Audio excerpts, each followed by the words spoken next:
Hello, I'm Scott Roberts with Explore Scientific, and I'm here to show you the new AR Series 102mm refractor. This is kind of an out-of-the-box experience, so we're just going to pop it out of the box and show you what it comes with as standard equipment. We've got a flip up top here. And if we open it here, you can see we've got the main telescope. We've got an 8x50 straight-through finder and a 99% reflective 2-inch diagonal. To take the telescope out, just pull out these foam blocks, lift up on the telescope. It's very lightweight. Lift out the diagonal, lift out the finder scope, and we'll just set the box down.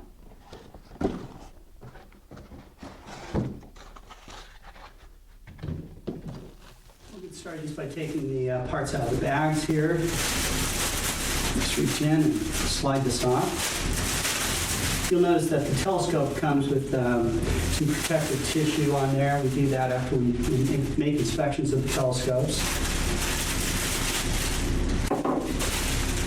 Just put these bags over here in the box. Slide all this stuff out. And to take off the tissue, just rip it off. You know, it just comes straight off here. A little piece of tape there. I'm going to take the cradle tube out and again just take the tissue off just with pulling it off. It's just fine.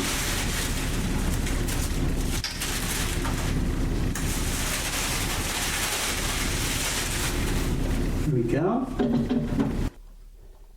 We're going to back off these two screws. These are the finder scope base attachment screws.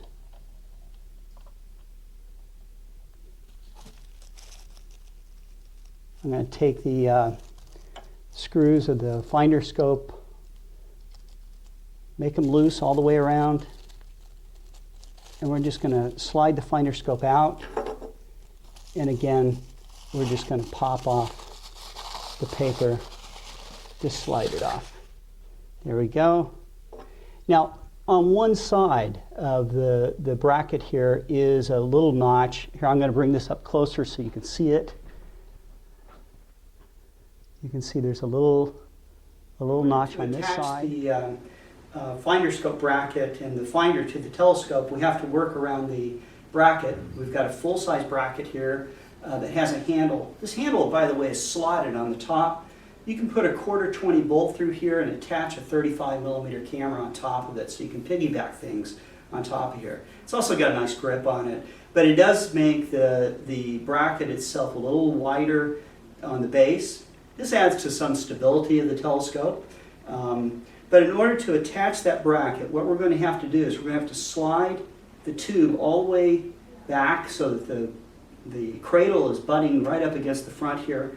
And then I'm going to take my bracket with a little notch behind here. We're going to slide the notch end towards the back.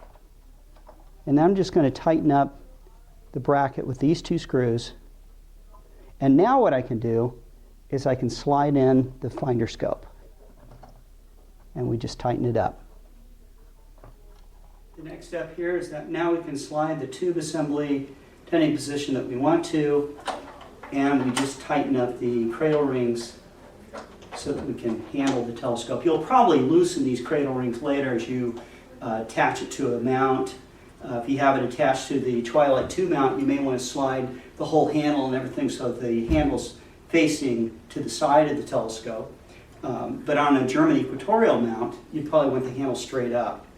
So at this point, what we're going to do is we're just going to take off the rear dust cover, take off the protected cover off the 2-inch diagonal, pull the focuser out a little bit, and you got set screws all the way around so that you got a good lock on the diagonal here.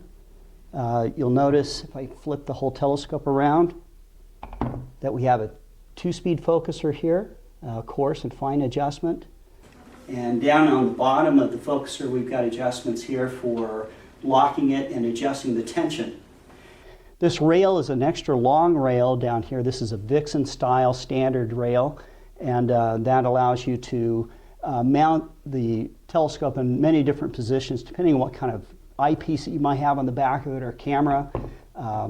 This telescope makes a great telescope for, as a grab-and-go visual telescope. It could also be a guide scope or even a wide-field astrograph. It's an f6.5.